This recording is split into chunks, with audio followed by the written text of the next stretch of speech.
lion is always a lion. There are so many jackals and other animals in the forest, but there will be only one lion. And even if it is single, it will be the king of jungle.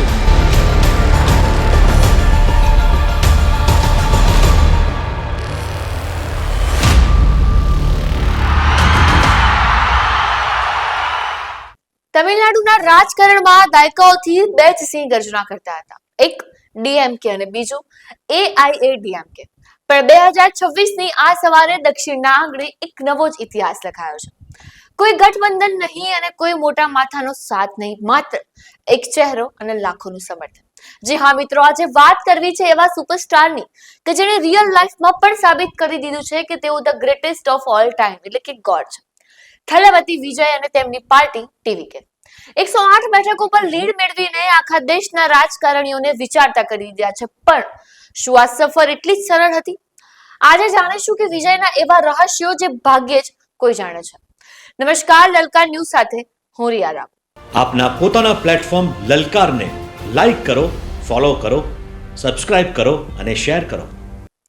વર્ષ 1992 એક યુવાન છોકરો hero બનવાના સપના સાથે પડદા પર આવે છે. પણ દુનિયા કેવી છે એ જુઓ સાહેબ. એક પ્રતિષ્ઠિત મેગેઝીને છાપ્યું હતું કે આવો ઉંદર જેવો ચહેરો ધરાવતો વ્યક્તિ હીરો કેવી રીતે બની શકે. લાગે છે ને અપમાન. આ કોઈ અપમાન વ્યક્તિને તોડી શકે છે, પણ વિજયે કંઈક અલગ કરીને બતાવ્યું. તેમણે આર્ટિકલને ફ્રેમ કરાવી પોતાના બેડરૂમમાં લગાવ્યો અને જ્યારે પણ હિંમત તૂટે ત્યારે અપમાનને જોઈને તે મેદાનમાં ઉતરતા. અને આજે જે ચહેરાને જોવા માટે આખું તમિલનાડુ ધંભી જાય છે તેની પાછળ વર્ષોની મહેનત છે. વિજય આજે જેટલા શાંત દેખાય છે, બાળપણમાં એટલા જ તોફાની હતા. પણ માત્ર 2 વર્ષની નાની બહેન વિદ્યાના મોતને તે કાયમ માટે બદલી નાખ્યા છે.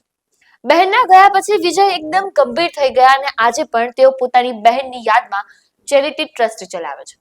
અને તેમની લવ સ્ટોરી પણ એ તો કોઈ ફિલ્મની સ્ટોરીથી કમ નથી. તેમની પત્ની સંગીતા કોઈ એક્ટ્રેસ નથી, પણ તેમની એક સાધારણ ફેન હતી. શ્રીલંકાથી માત્ર વિજયને મળવા આવેલી એ યુવતીની સાદગી સુપરસ્ટારના દિલમાં વસી ગઈ. પણ અફસોસ, આજે જ્યારે વિજય રાજકારણના શિખરે છે ત્યારે જ તેમના અંગત જીવનમાં વિખવાદ અને છૂટાછેડાની અફવાઓ જોર પકડ્યું છે.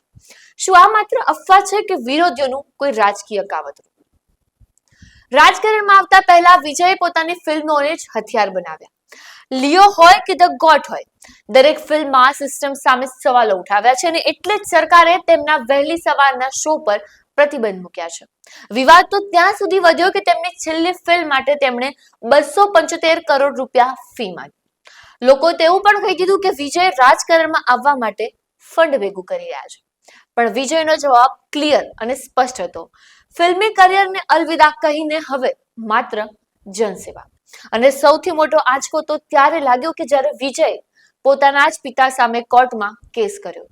પિતાએ વિજયના નામનો ઉપયોગ કરીને પાર્ટી બનાવી હતી, પણ વિજયને વારસામાં મળેલું રાજકારણ જોઈતું જ ન હતું. તેમણે પોતાની પાર્ટી એટલે કે ટીવીકે બનાવી. અને તેમની રણનીતિ તો જુઓ સાહેબ, કોઈ ગઠબંધન નહીં અને એકલા હાથે 234 સીટો પર ચૂંટણી લડ્યા. તેમણે યુવાનોને વિલ્સ બનાવવા મજબૂર કર્યા અને ભ્રષ્ટાચાર વિરુદ્ધનો આ ખૂંખાર લલકાર આજે 108 બેઠકો પર ગાજી રહ્યો છે. અત્યારે જે સ્થિતિ છે તે જોતા લાગે છે કે વિજય કિંગ મેકર નહીં, પણ પોતે જ કિંગ બનવા તરફ જઈ રહ્યા છે. 108 બેઠકો પરની લીડ એ માત્ર આંકડો નથી, એ વર્ષોથી દબાયેલા જનતાના આક્રોશનું પરિણામ છે. શું એક અભિનેતા તમિલનાડુના સિંહાસન પર બેસીને નવી ક્રાંતિ લાવશે? મુખ્યમંત્રી તરીકે વિજય હવે શું નવી ક્રાંતિ લાવશે? આ સવાલનો જવાબ હવે બહુ દૂર નથી. અને શું સૌથી મોટો સવાલ તો એ છે કે વિજય મુખ્યમંત્રી પદ પર બેસશે? તમારું શું માનવું છે? શું વિજયે ફિલ્મો છોડીને રાજકારણમાં આવવાનો જે નિર્ણય લીધો છે એ સાચો છે? કોમેન્ટ બોક્સમાં જરૂરથી જણાવજો. આપના પોતાના પ્લેટફોર્મ લલકારને લાઈક કરો, ફોલો કરો, સબસ્ક્રાઇબ કરો અને શેર કરો.